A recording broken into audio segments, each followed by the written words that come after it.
that is problematic for us to operate as a civil society?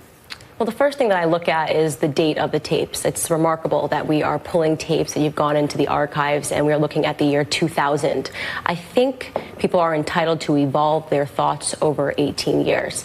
The second thing that I think is quite remarkable here is that we're talking about racial division and what sows racial division. I think the fact that every time I'm invited onto this network, I'm being asked to dispute another black person. The black community is broken up in general, and I don't want to partake in any of that. We're just ending a weekend where 71 black people were shot in Chicago, 13 of them killed, and we're not talking about that.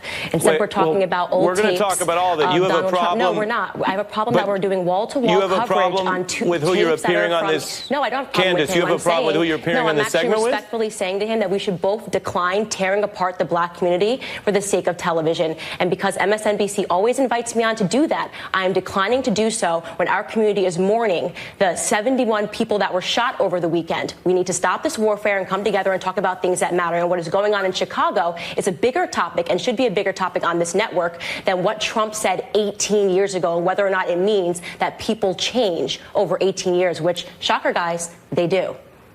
Well, I'm going to have the professor respond, but I have to respond on behalf of myself. You knew what you were invited to discuss, and we're happy you're here. It's very important to me in this show that we have these conversations and invite a lot of people of all perspectives. If there's a problem with that, I think you knew what the invite was to begin with. Professor Dyson, your thoughts?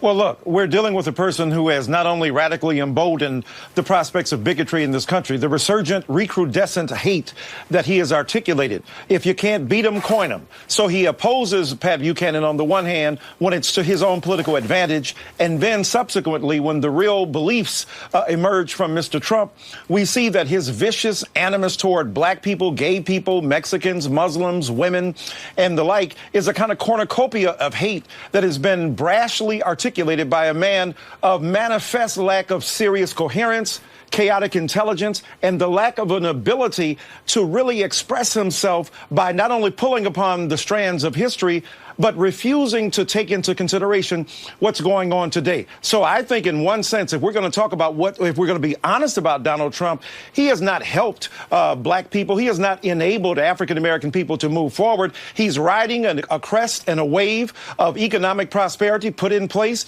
by his predecessor, Barack Obama. He has refused to acknowledge the centrality of police brutality and unarmed black people being assaulted by people in this country. So the reality is that Donald Trump, while claiming through rhetoric to be for the blacks, what he has done is undermine the capacity of African-American people to exist in a country where it's not only about the economic facts and the wherewithal that we contend with, it is about the tone. It is about the rhetoric. It is about the atmosphere that has been unleashed here. And Donald Trump has done something very dangerous and destructive. He can't see the difference between an anti-fascist and a person who supports it. He can't see the difference between somebody who's against black people and who is for them. So when he draws false equivalencies between both sides, he negates the ability to say, look, I believe in rational civil discourse in America, but I take a side morally and politically. We are now 53 years to the date. For a quick second. 53 years, let me finish this. 53 years beyond the date of the voting. Let me finish this. We'll go to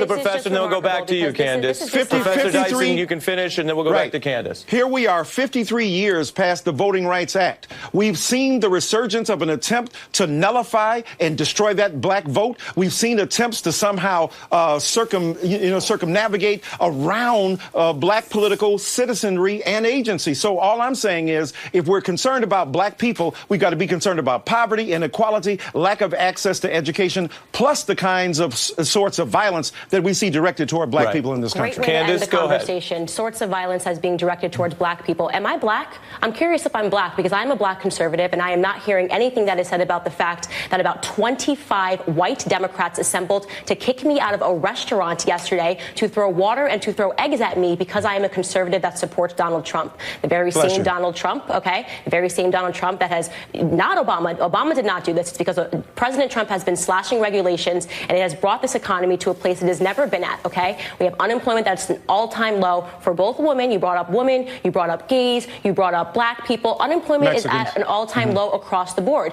You guys refuse to acknowledge the truth that we are doing better. You want to talk about fascists? Antifa attacked me. This is an all-white gang that attacked me and attacked an all-black police force in Philadelphia, okay? And they claim to be fighting racism. How is it plausible, Professor, that you allow this to happen to your community because you've decided that because we are ideologically conservatives, you are okay with this? You're okay with the resurgence of the Democrats? I haven't said a word. Don't cut me off. I haven't said a word. You just said a lot of words. I didn't say a word. Actually, if somebody was counting, I said nothing about you. Now you're cutting me off. I said nothing about you. No. So I find what happened to you reprehensible, by the way. I still have to keep it going. Candace, we're going to take a pause. Candace, I didn't get to finish. I'm going to let you. For 5 minutes straight. You are attacking. I'm going to let you finish, but if you're calling out the professor, I have to give him time. So Candace, go ahead. Liberals have been attacking conservatives, and you guys say nothing about it. Blacks were attacked yesterday, okay? And they were attacked because they support Donald Trump. Black support for Donald Trump has doubled since this time last year. You guys can try to pretend that he is pushing in a racist era in this country when, in fact, we know the Democrats are the racists, have always been the racists. The parties never switched, and you should know this. As a civil rights person, you know the history. You know the people under the hood of the KKK. Let me respond. Were Candace, Democrats, and the party never switched. And Candace, I'm going to give the professor a chance to respond. You should defend what happened to me yesterday and defend our community being attacked because we support Donald Trump, because we understand that we have better economic opportunities under him than we ever had in Obama. And shame on you for spreading in Obama. Candace, I'm going to give the professor a chance to respond. Under his administration, he allowed the bloodshed, and Trump wanted to send the National Guard, and the Democrats stopped him. I'm really done with this. I'm done with this racist narrative. I don't want to have to talk over people, but we have to go back and forth. Let's talk about the facts. Candace, we're going to have to take a pause there. Couple things. You're making a personal attack on the other guests, so I have to give them a chance to respond. Let me respond. First of all, I also have to say, and Professor, I'm going to go back to you. I also have to say the topic of this discussion that we have tried and perhaps are failing on live television to discuss is Trump policy. The incident that you're referring to yesterday is not necessarily this topic. It's a Democrat policy. And so we'd have to gather more information. Go up to them. So I'm going to go to the professor. Professor, you get a chance to respond, sir. First of all, I never said anything about Ms. Owens. I never directed any animus, any particular rhetoric, any conversation toward her. So first of all, when she say you allowed it, first of all, I'm not God. I don't control the universe or weather. I don't control the atmosphere, geology, or geography. So I did not point these people toward you. I think it's reprehensible that any human being is, if you will, put out of a particular establishment because of her ideology. I think that that's problematic. So I did not suggest that. Number two, yeah, you are black and I am black. But that doesn't mean that automatically we agree with everything. Of course not. We should Let me finish. One another. Now, what I'm saying to you is that when you talk about me as disrespectful, here's what's interesting to me. You have come on here and, like Donald Trump, reduce everything to narcissistic self-preoccupation and articulation of your. Let me finish.